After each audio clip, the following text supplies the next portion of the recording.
Hi అండి, బెండకాయ పులుసు అన్నమాట. పచ్చిమిర్చి ఇలా వేస్తే పులుసులో చాలా బాగుంటాయి.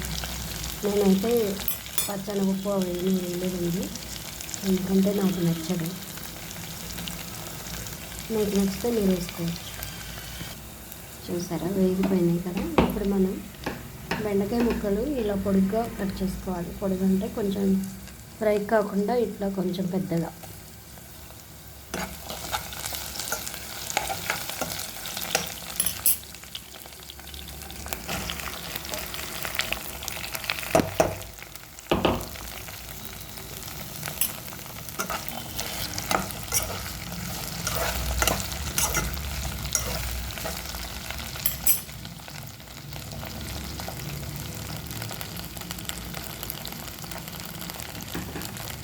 కొంచెం మగ్గండి.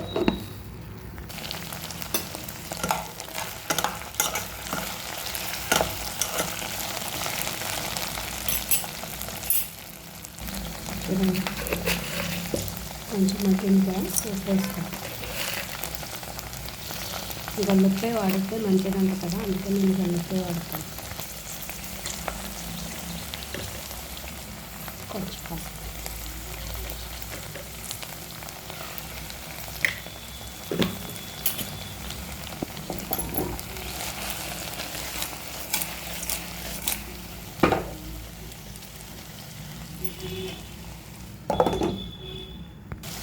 ఇప్పుడు కొంచెం టమాటా ముక్కలు వేసుకుని టేస్ట్ కోసం పులుసులో కొంచెం టమాటాలు వేస్తే బాగుంటుంది కదా, అందుకని చిన్న టమాటాలు అయితే 2 వేసాను, పెద్దదైతే 1 వేస్తే సరిపోతుంది. ఇప్పుడు కారం వేసాను, మీ టేస్ట్కి తగ్గట్టు వేసుకోవచ్చు. ఆల్రెడీ పచ్చిమిరపకాయలు ఎక్కువ వేసాను కాబట్టి నేను కొంచెం కారం తక్కువ వేసుకుని 1 స్పూన్ వేసుకున్నాను. మీరు మీ తినే దాన్ని బట్టి వేసుకోవచ్చు.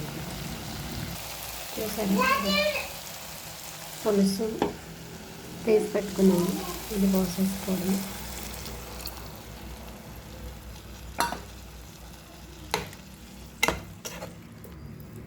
ఖాళీ ఉన్నప్పుడు తీసేసుకుంటాం బయట కదా, అందుకే తీసే పెట్టేసాను. చూసారా, పులుసు రెడీ అయిపోయింది.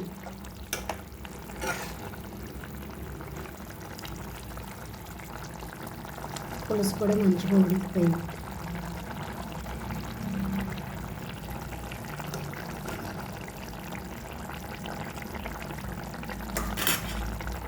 స్టవ్ ఆఫ్ చేసేసుకున్నాం.